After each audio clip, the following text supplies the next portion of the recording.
What are your guys, and you don't have to give away any secret sauce or anything like that, but what are your guys' preferred methods of getting a GPT to reflect a brand? Yeah, well, there's not any secret sauce. It's just like lots and lots of content, I think.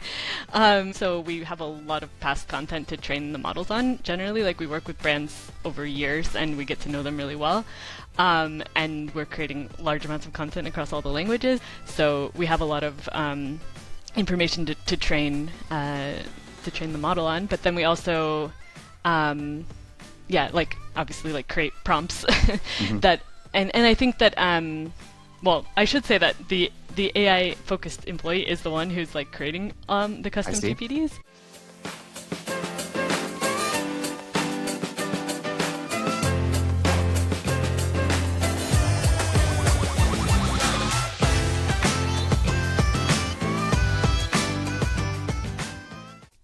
Thanks for having me. Absolutely, absolutely. So I thought we'd maybe just get started with talking about a little bit about your journey to Vera Content, excuse me. Can you share with us your journey from journalism, working with like a publication like the Wall Street Journal, which is incredible, to becoming an entrepreneur and co-founding Vera Content? What did that look like? Yeah, so, well, we can pronounce it either way. We usually say Vera Content, but all good. We're an international company, so we accept all pronunciations.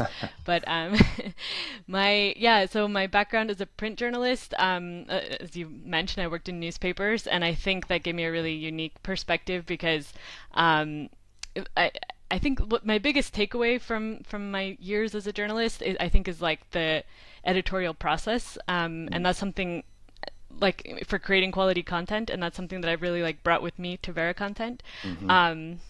So I'm an American living in Spain, so I worked in publications in the US.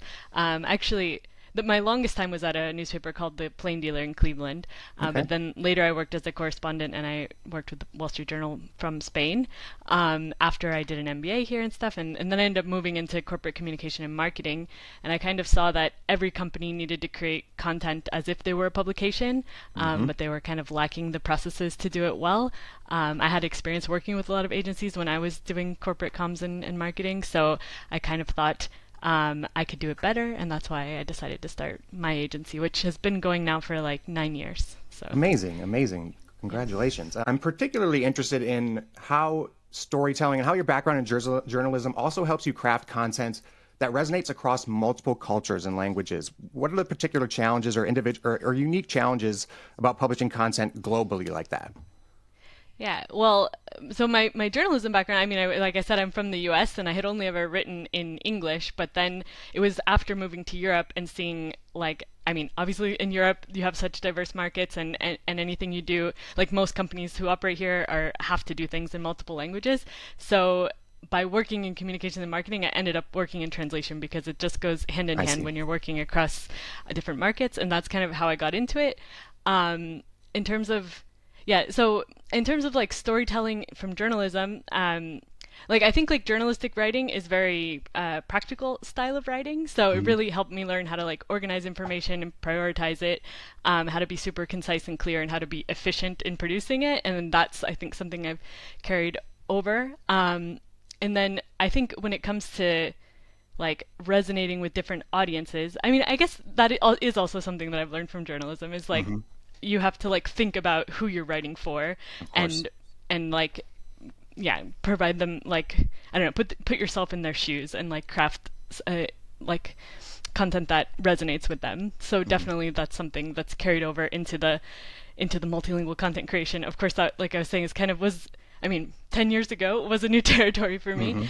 And of course I only speak 2 languages, so I rely on a lot of other people to produce the content in the other languages. So it's really a big part of what we do in my agency is recruiting talent. So we're like constantly looking for great writers in all the different markets, and we count on them to really like know their market and help us adapt into each of the different feature different regions. Awesome. Very cool. All right, let's get into the good stuff now. We are the AI marketing navigator after all, so we'd like to talk mostly about AI. So I wanted to touch a little bit on integrating AI into content creation, something we literally talk about every day here on the show. And so at Vera Content, I know you leverage a variety of AI tools. can you tell us a little bit, which technology do you think has been the most transformative in streamlining the processes that you guys have at Vera Content? And also, a secondary question would be, which of the tools is most helpful in that localization and in that cultural relevance in content creation? Yeah, it's a good question. I mean, so as I was kind of mentioning, I mean, what we do is really like large scale content creation and managing these big projects that are in lots of different languages. So we're always looking for ways to like optimize the way we do that and like integrate different tools into our processes. And we've used tools that either are AI tools or integrate AI in some way and across a lot of different things. And we constantly are like investigating new tools and looking at how we can optimize. We actually have a member of our team whose main job is doing that. Love that. And she helps us like onboarding with new projects, thinking about what tools we can use, how we can optimize it. But a few examples. Well, I'd say the first AI functionality that we really used was transcription essentially, and I think AI transcription is built into like so many tools now, so we're all using it. But it's something that we used quite early on that helped us like basically repurpose audio content to be used for in writing. Also, a lot of transcription tools help put it in the format for subtitling, so helped us with subtitling videos. And so some of the tools we've used, one that we've been using since quite a while is called Subly, that like translates into a whole bunch, like lets you automatically put subtitles in a lot of different languages. Now that functionality is built into a lot of like video editing tools as well. So we, depending on the project, I think there's like so much, there's so many different startups with different tools, and like Gosh. we've been testing lots of them. And some of them are like, there's so many that like one has this functionality but doesn't have this, and that, so like we end up using one tool for one thing and one tool for something else. And I think there's going to be like consolidation of all that eventually. So they'll be like the go-to tools, or like Google will buy them all or something, and it would just be integrated. But for the moment, we're using a lot of different things. Like we use Veed for some projects, Veed.io, or we've used Descript. I mean, we use lots of different video editors. And we're still kind of like figuring out what's the optimal one. And then, and the multilingual dubbing, that's a really interesting area, which also definitely like Google is buying these companies. But, and I know like we've heard that like, well, YouTube is already like has just launched like dubbing integrated within YouTube and in 8 languages, and I think they'll expand to more. So, but yeah, I've done lots of tests with those, and we've used Rask.ai on a few projects, which I really like because it allows you to actually edit the has more editing capability to like actually make it a good dub Right. compared to some of the other tools. Right. And then, that kind of, of course, like large language models, generative AI Right. using for like ChatGPT, Gemini, and all that as well. Sure, I could for go sure. on, but I'll Oh leave my it gosh. at that for now. I'm sure you'll ask me No. more. I could also go on for days when someone asks me about AI. First of all, you touched on so many things that I've highlighted on this show. The first thing that caught my attention was the AI focused employee at Vera Content. I think that is such a good idea for businesses to do. If it's the second thing you told that resonated with me was just the overwhelming amount of tools that were out there. I literally just did an episode a few days ago where we talked about, I just called it AI anxiety, because just trying to keep up with everything that's out there and the FOMO that I have about everybody creating and using AI. And if there's a new tool that dropped overnight or something like that, I feel like I'm already way behind the game. So I think having an employee who's dedicated to that at a business is just so smart, so brilliant. And I've written down quite a few of those tools that you mentioned to take a look into. You've also had some success with like custom GPTs that you've tailored to specific client needs, and we have definitely demoed some custom GPTs and talked about it before. I still have to get in and build one along with everybody here on the AI Marketing Navigator. But can you give us a little insight into training those GPTs, or what you provide those GPTs to make sure that it aligns with the brand style, a brand voice? What are your guys, and you don't have to give away any secret sauce or anything like that, but what are your guys' preferred methods of getting a GPT to reflect a brand? Yeah, well, there's not any secret sauce. It's just like lots and lots of content, I Sure. think. But yeah, so we work on like long-term ongoing projects. So we have a lot of past content to train the models on. Generally, like we work with brands over years and we get to know them really well. And we're creating large amounts of content across all the languages. So, and we also like have term bases of all the terminology they typically, well, I mean, we actually create the term bases and so I think well, in style guides, tone guides, and all that stuff as well. So we have a lot of information to train the model on. But then we also, yeah, like obviously like create prompts Hmm. that and I think that well, I should say that the AI focused employee is the one who's like creating the I custom see. GPTs. So she would know in much more detail exactly how we do it. But yeah, I sorry, I'm like getting lost in the question. No, that's So okay. That's okay. yeah. Totally understand. And I will maybe have to follow up with you and pick the brain of your guys' AI employee on a future episode because I'd be very curious to hear about her day to day as well. Definitely. I can't imagine trying to.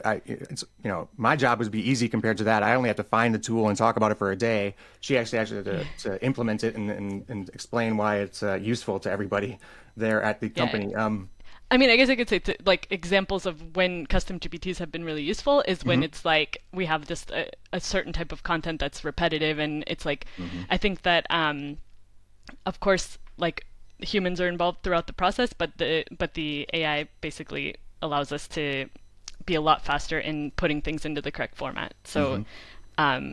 often like when it works best for us is when we have um, like we tend to like for example like it's an article that's based on a questionnaire and the questionnaire is always in the same format and then the output is always in the same format. It like having yeah an AI prompt for that Sure. obviously something that's lends itself well.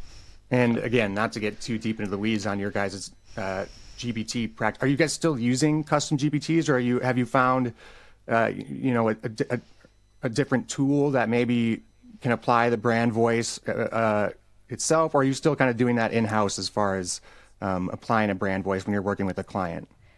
Yeah, there are like dedicated tools for Hmm. marketing that we have tested, like writer.com Sure. or Jasper, Hmm. but like we've, I mean, yeah, I think we haven't found it to be like worth the very high subscription compared, like in Right. terms of capabilities being above and beyond what you can do, um, with ChatGPT or with Sure. Gemini. So like Sure. that's why we haven't gone that route. Although, yeah, it's something that we're still considering investing in potentially. Sure. Sure. But Um, yeah, I mean, it's like we found like basically before the custom GPTs were a thing because that allows us to like save like basically our prompts in an efficient way for like each of our clients. Whereas mhm. if we, um, yeah, and I think that is kind of a tool like Jasper Writer like allows you to like have this team collaboration, and Mhm. it is definitely has more features that lend itself to content creation team. Mhm. But when you're working on like yes, so many different projects and so many different linguists because like it gets super expensive to have licenses for that. Oh, So of that's why we course. haven't done Of it. course, and that kind of segues into.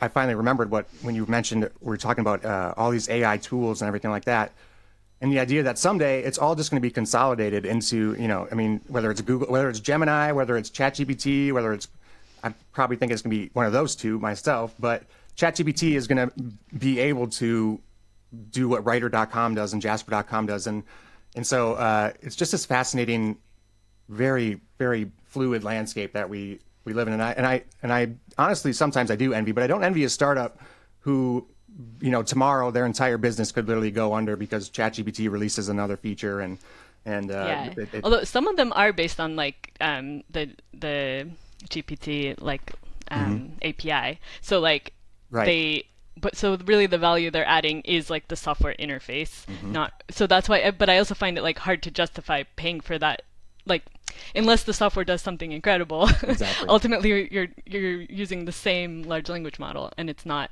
and what from what I've seen a lot of times even within there it's like okay you can save all your prompts in a certain way and stuff, but in the end it's still like a chat format, so it's not really yeah it's not help, it's not like adding that much value from what I've seen. For sure. But I know like Jasper for example also has like tools for creating images for social media and stuff like that. Like Hmm. it is like I don't know. there are some advantages of using Yeah, something like that. It like makes everything convenient, but it's just like I don't need it to be that convenient. exactly, Can exactly. spend like one more minute. The convenience right now Yeah. is like the differentiator, and that's why to me it's only a matter of time. But and it's another reason why I think marketing and storytelling in particular is so important, even if it's not strictly storytelling through long form text, but just the way you present your brand and the way you present your tool is going to be what makes the difference as far as adoption goes. It's because it's all going to be tapped into the super intelligence someday anyway. So I think that's gonna. I think I'm gonna cut us off there for the first episode today. So thank you so much again, Shaheen, and hopefully we can continue our conversation again on tomorrow's episode. Okay, great. All right.